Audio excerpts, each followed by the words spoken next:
My name is William Conley, a North American architect, and I am here today at the wonderful Brin D Amor estate in Guanacaste in the northwest region of Costa Rica. It is my privilege to have Rolando Barahona Sotela, the architect of Brin D Amor, and the internationally known Costa Rican winner of the National Prize in Architecture for 2010. Brin D Amor was built in 1983 as a retreat and family home situated in a stunning setting on a riverbank just below a natural waterfall. Don Rolando, welcome. How did this project come to you? What did the client ask? I was quiet in my life, everyday life, and all of a sudden this person I knew calls me and says that he has a person that wants to meet an architect that has open imagination. We set a date and we came together, and my surprise is that Mr. Gene Peacock told me that he wanted a replica, a total replica of a house that he had bought in the surroundings of San Jose. I was like with my mouth open because that was not my dream, exactly. So I said, I better keep my mouth shut. And I waited. I have this patience with clients that I always use. So I said, well, we can see this house that you want to do another one like this, the same thing. But then I would like you to see all the things that I have designed, and they're already done, they're already there. So we went, he saw the things, he didn't say anything. I didn't know what he was thinking, what he was feeling. I didn't know nothing at all. There was no movement in his eyes, nothing. I didn't know what was happening. So we came back, he left me in my house, okay, bye-bye, and he didn't even say he was gonna call or not. I said there was a week, and there they came the second week, and all of a sudden, my secretary says, this person named Mr. Peacock is calling you. I said, okay. And he said, Rolando, how are you? Sorry I didn't call back before, I was thinking, but my decision after all these days is that I want you to be the architect of the dream of my house for the future years, the last years of my life. I want you to do the paradise I've been dreaming about, and you're the person that I'm looking for. And now, the second thing is that forget the replica of anything. Do whatever you want. Use the materials the way you want. The only thing I would like to use in this project is the exposed concrete, because I think I love it, and I think would be a great thing to combine with the natural stone of the site. I said, that's exactly what I thought when I saw the place, because in between we came to see the place. My fear just disappeared, and all of a sudden my heart opened, you know, like a flower, and I said, this is one of the unique experience you can have in your life, once in your lifetime. And that was the way it was.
how did you start to think about the project when it did come to you? Was it the site? Was it philosophy? Was it poetry? What was your thought? When I came to the site, I said, well, Guanacaste is Guanacaste, it's hot, it's this. I don't like hot weather much. That was one thing against me. So I said to myself, if we come to do something in this property that we're going to see, to look at, it has to be very, very special so that the fresh air can go through. That was my first feeling before coming to see the property. When I came in and saw the site, I really fell in love with the site and began feeling that I understood why this person, this man, he was a very pleasant person, but strong at the same time. And I felt very comfortable with him. I said, I know why he's choosing this site to make his paradise home. So I came that time, I saw around, and I just keep those feelings, go away, come again another time, I have a second feeling. At the third feeling, I was walking around near the water when I saw on the shadow of some old trees that were on the side, some mushrooms. And I saw little ants going under the mushrooms, and I said, something is opening here in my imagination. This is going to be something. And I said, these mushrooms, if you take these things to a big scale, they're going to be a protection. And at the same time, the ants are not getting sunburn, but at the same time, they're getting the air that goes under these things. And it was magnificent. The idea was really those lights that go in your brain and you know, like an explosion. It's a pleasure. It's a pleasure. It was easy, and it came from the site. And it came from the site. That was I always try that the site touches me. You know, I need the place, the site, to love me, to touch me, so I can respond.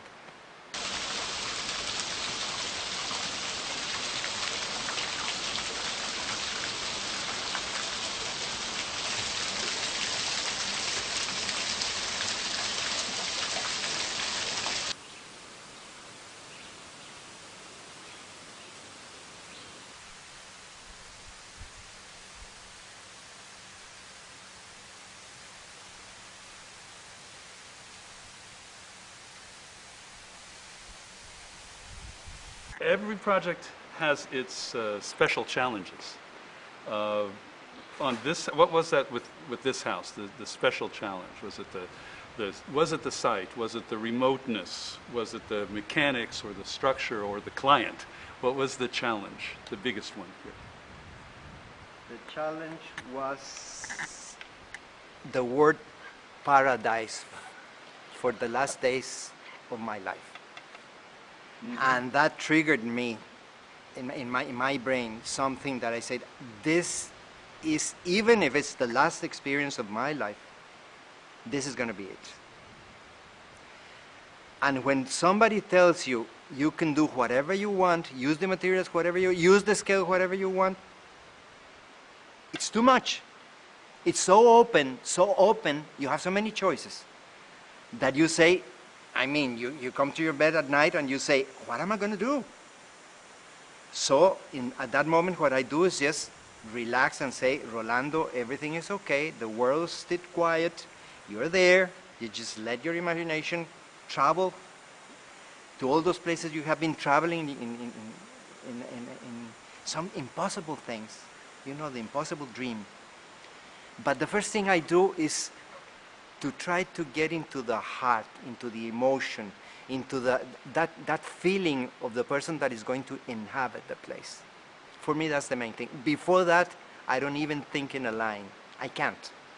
I shouldn't, and I don't do it. From the beginning of my designing years, I saw that the only thing to get a real answer to a specific person or group of persons or a family or an office group or whatever is to really get into the spirit, the soul of those persons. Even things that you have to feel by intuition. Not that they tell you, because people tell things that they have influenced by their environment, the people around them. Those things are, you know, things that they really repeat and repeat. But from there, you have to get the essence of those words and look for the real meaning. There is the root of your project. Was it difficult to get inside of Mr. Peacock's No, brain? no. With his words, with his emotion, he was very emotional like me. So with those two persons emotionally connecting, and we're gonna do this, and the stone, and look at the sky, and look at all these surroundings, and it was too much. It was exciting. The water, we're gonna use the water, and I went to the lake and did like the water like that. It was really, really, really emotional. And those emotions open all these doors of the imagination, and you then travel, and all of a sudden, when you're I was sleeping, and all of a sudden, I saw these things that I call the mushrooms, and from there on, this house for me is the mushroom house. Whatever name they give, for me is the mushroom house, because my baby is motion house. And then you have to open up so that your baby, all of a sudden, at the end, you have to give it away in adoption. Here it is no longer my baby. Its own baby. It has its own life. Of course. It was done for somebody else. It sounds like there are many, many vivid memories of the process, but is there one or two that really stand out in your mind, in your memory of especially vivid time?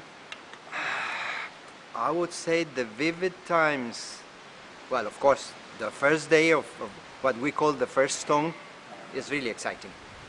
But that was not it. The excitement came when we really confronted the moment of the beginning of the construction of these big umbrellas. In a zone where there is, in a country that is a seismic, with a lot of possibilities that can happen all of a sudden, surprisingly, it's really, you have to be very careful. But at the same time, I never saw anything like this in my country. Some people afterwards say, well, not in your country, not any other place. It's not a matter of doing something that was never done. It's to do something that really fulfills the dreams of a human being. Is the answer to a question that is always asked by a client. Is this person going to fulfill what I'm imagining? But then I know, and I'm sure after so many years of design, that that person really doesn't know what he really wants. He wants a sensation.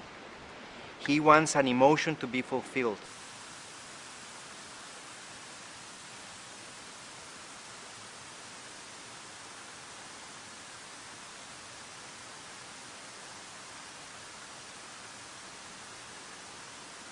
Well, there is an energy, an undeniable energy of this site.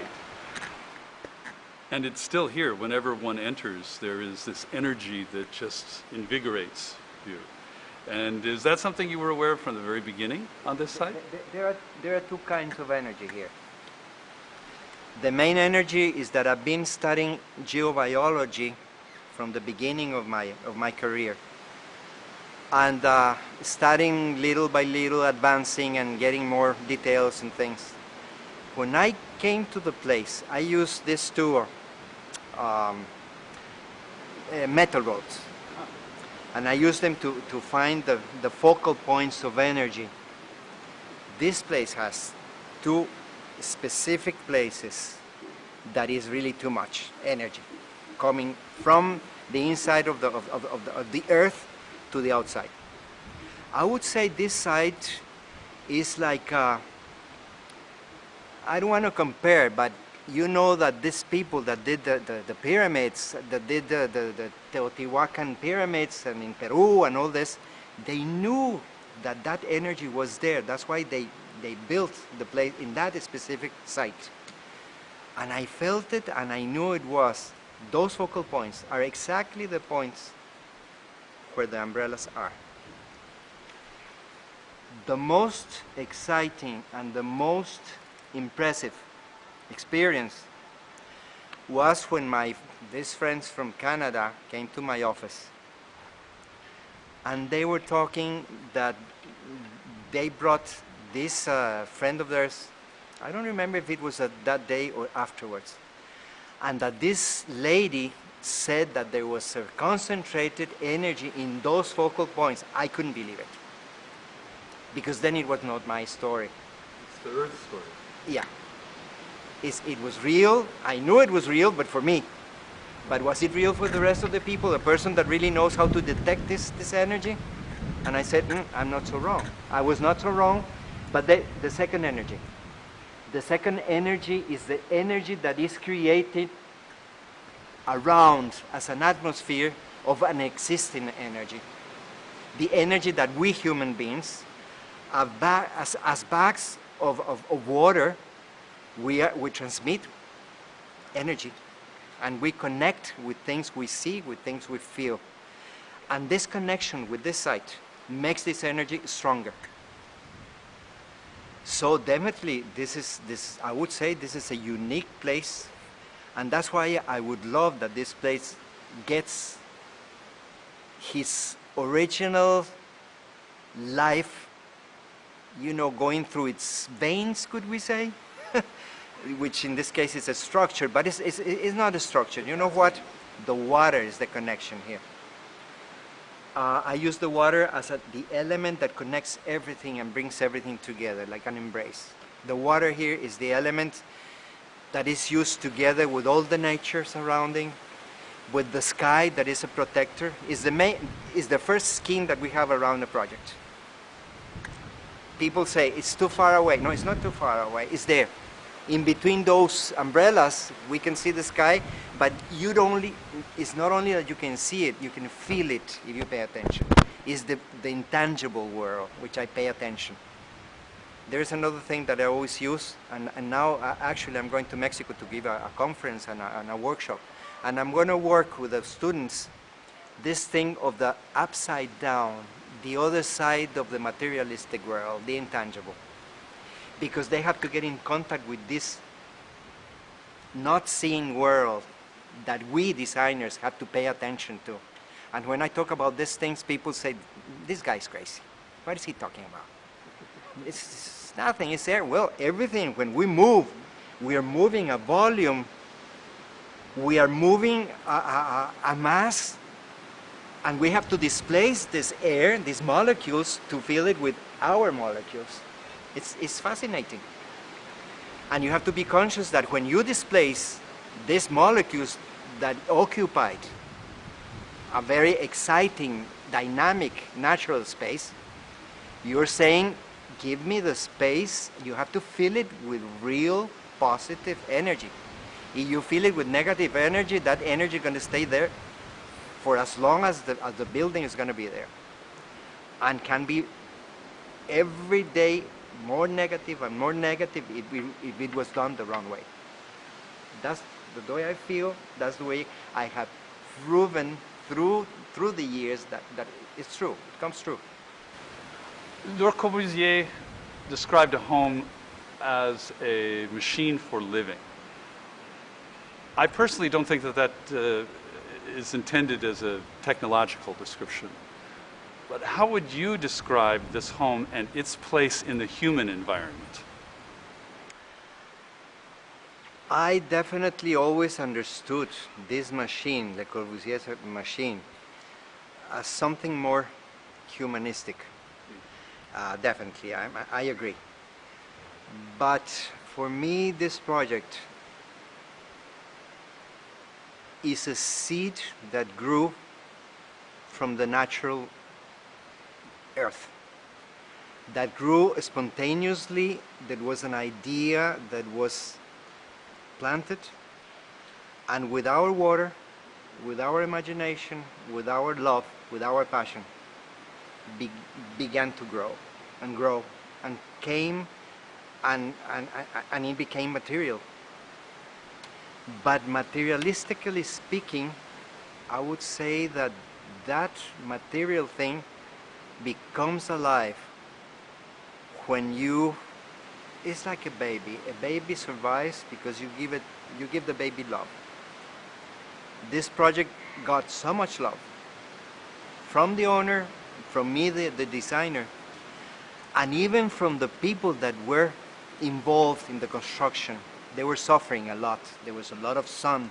There was a lot of possibilities against their kidneys because the metal rods in the sun burning through the reflection of this were going directly to their kidneys. But at the same time, they were so excited. You don't do this every day. Not even less in 83, 84. I mean, it was something out of our world in Costa Rica. People began saying that there was a building that is going to be for people that came from other planets. There was for helicopters that were for whatever. What are you talking about? And at the same time, you say, well, let them talk. Let them say whatever they want, the stories. Mr. Pico had to close the door out there because all of a sudden they were around looking to see what they saw, you know, the witches that were doing strange things here. I know human beings are very curious. And you know, this is a small town, Liberia is a small town. So they were beginning to know that something was happening, that something out of the normal was happening here. So what are they doing? What are they going to do? Something high is coming out, and you know, and at the same time it's excitement, and at the same time gives the working man emotion. They need to be stimulated, and the stimulation was that they were part of something special that was being done. Good design has always been concerned with the environment, but words and concepts like sustainability and green are more recent than this building. Yet one sees all around attention to detail and to construction that could be described today in such a way.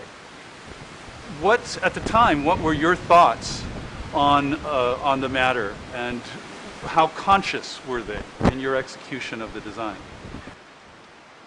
Since I was studying architecture, I was dreaming with something I loved since I was a child, nature. I was in love with nature. Maybe because my father used to plant roses and the apple trees in the backyard and things like that. My mother saying they like poetry, they were very artistic, all this. But nature for me was the inspiration. So when I began doing my projects, I always said I have to go by the hand of nature. Nature has to be my inspiration. Nature has to be my friend. Nature is going to help me make wonderful places for people to feel comfortable, to feel happy, to be at ease. And definitely, I never gave a word to this sustainability. Actually, to these days, I don't believe much in all these things that they talk about, sustainability and ecology and things, because this is getting distorted, you know, it's going some other place. Mm-hmm. It's getting to a place where everything is the image outside and not reality. I believe in this. Feeling the air that refreshes you, feeling the sensation, not only the sensation, the guiltiness of those plants, of that water, giving you the freshness or the refreshness of the space that you need to make it, like I said, the seed that grows as part of that nature. For me, that's sustainability. But the first thing in sustainability is the spontaneous action or attitude of a human being. That's the main point in all this balance with nature, in all this balance of less artificial energy and use the natural energy of the site, of the world, of the planet. That's what we have to use. And here I think, and now that I see it again, every time I come here, I feel it that I was not so wrong.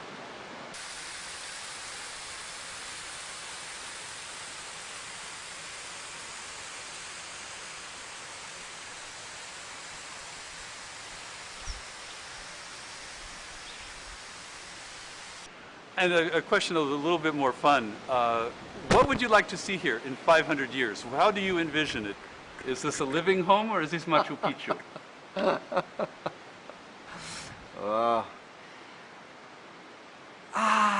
That's something difficult for me to imagine. You know why?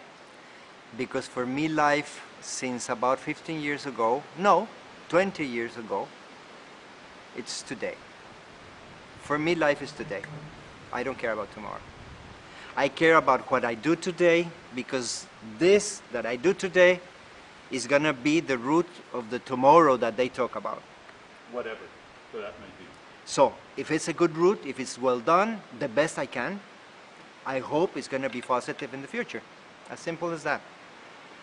I don't believe that the Incas or the Aztecas were thinking of what they were doing for the future of 500 years or whatever. They were very astrological and all these things, but they were not thinking of the future. They were thinking of what they felt in the moment. And for me, life is today. For me, life is now. I'm here sitting, in a dialogue with you. That's what matters. After, I don't care. Maybe I'll be hungry or not. Now I'm not even feeling hungry because I'm concentrated in this.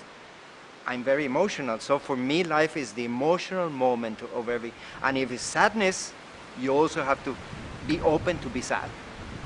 There are sad moments, like, for instance, there were difficult moments in this construction. I have to be open to those moments to have a solution. If this building had a message to the future, what would it say? What is it saying?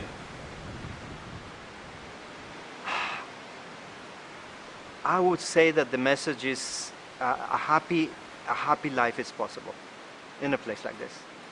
That's the message. How simple. I see it as simple as that.